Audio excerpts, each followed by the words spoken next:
Praise the lord. దేవుని నామమునకు మహిమ కలుగును గాక. మన ప్రభును ప్రియరక్షకుడైనటువంటి యేసుక్రీస్తు నామమున మీ అందరికి శుభములు శుభాభివందనములు తెలియజేస్తూ ఉన్నాను. అందరూ బాగున్నారా? మరి ఈ సమయమున మీ మధ్యలోనికి ఈ విధంగా వచ్చుట నేను ఎంతగానో సంతోషిస్తూ ఉన్నాను.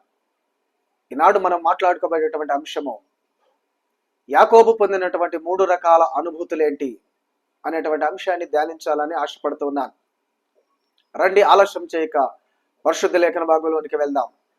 ఆదికాండము 28వ అధ్యాయము 18వ వచనములో మనం ధ్యానించినట్లయితే, యాకోబు తన అన్న అయినటువంటి ఏశావు దగ్గర నుంచి తన మామ అయినటువంటి లాబాను దగ్గరికి వెళ్తున్నటువంటి ఆ మార్గ మధ్యాన, ఆ సందర్భాన ఒకానొక ప్రాంతంలో అతడు నిద్రిస్తూ ఉండగా దేవుడు అతనికి కలలో ప్రత్యక్షమై, నేను నిన్ను నిశ్చయముగా ఆశీర్వదించెదను, నిన్ను గొప్ప చేయ మొదలుపెట్టెదను అనేటువంటి మాటను పలుకగా, యాకోబు నిద్రలేచిన వాడై, ఇది నిజముగా దేవుని యొక్క గవినియే తప్ప మరొకటి కాదు అనేటువంటి విషయాన్ని గుర్తెరిగి, ఇదిగో తన తలగడగా పెట్టుకున్నటువంటి రాతిని తీసి అభిషేకించి అక్కడ ప్రతిష్ఠించి ఆ ప్రాంతానికి బేతేల్ అనేటువంటి నామకరణం చేస్తున్నటువంటి వాడిగా యాకోబును మనం చూస్తూ ఉన్నాం.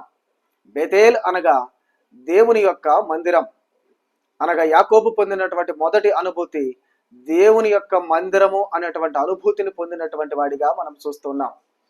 ఈనాడు కూడా అనేకులు దేవుని మందిరమైనటువంటి దానిని దూరస్తులుగా జీవిస్తున్నారు.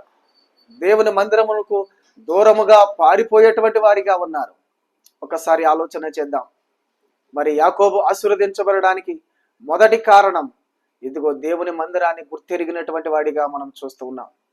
రెండవదిగా యాకోబు మరి పొందినటువంటి రెండవ అనుభూతి ఆదికాండం 32వ అధ్యాయము 26వ వచనాన్ని మనం చూసినట్లయితే, యాకోబుతో దేవుడు పలుకుతున్నటువంటి మాట, నీవు మనుషులతోనూ దేవునితోనూ పోరాడి గెలిచినవు గనుక నీ పేరిక నుండి యాకోబు కాదు ఇజ్రాయేల్ అనేటువంటి నామకరణం చేసినటువంటి వాడిగా, పేరు మార్చినటువంటి రీతిగా మనం చూస్తూ ఉన్నాం.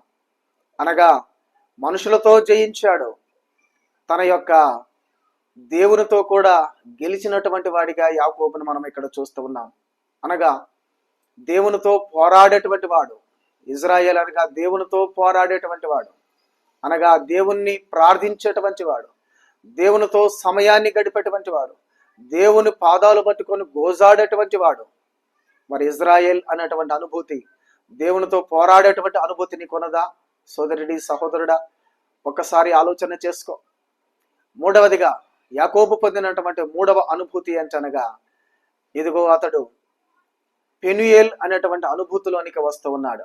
ఆదికాండం 32వ అధ్యాయము 30వ వచనాన్ని మనం చూసినట్లయితే, ఇదిగో నేను దేవుని ముఖాముఖిగా చూసి తిని, పెనుయేల్ అనేటువంటి పేరును చెప్తున్నటువంటి వాడిగా యాకోబుని మనం చూస్తున్నాం. పెనుయేల్ అనగా దేవుని ముఖాముఖిగా చూచుట, దేవుని యొక్క ముఖము. మరి దేవుని ముఖాన్ని ముఖ దర్శనం చేసుకున్నటువంటి అనుభూతి, అనుభవం నీకున్నదా? ఒక్కసారి పరిశీలించుకో సోదరి, సహోదరుడా. కాబట్టి యాకోబు పొందినటువంటి ఈ 3 రకాలమైనటువంటి అనుభూతులు, అనగా బేతేల్ అనేటువంటి అనుభూతి, ఇజ్రాయెల్ అనేటువంటి అనుభూతి, పెనుయేల్ అనేటువంటి అనుభూతి. బేతేల్ అనగా దేవుని మందిరము అనేటువంటి అనుభూతి, ఇజ్రాయెల్ అనగా దేవుడితో పోరాడేటువంటి అనుభూతి, పెనుయేల్ అనగా దేవుని ముఖ దర్శనం చేసుకునేటువంటి అనుభూతి. ఈ 3 రకాలమైన అనుభూతులను పొందుకొని ఇదిగో యాకోబు దీవించబడ్డాడు. మరి నీవు ఇటువంటి అనుభూతిలో నీవు అనుభవించినట్లయితే నీవు నీ కుటుంబము దీవించబడునుగాక. ఆమేన్.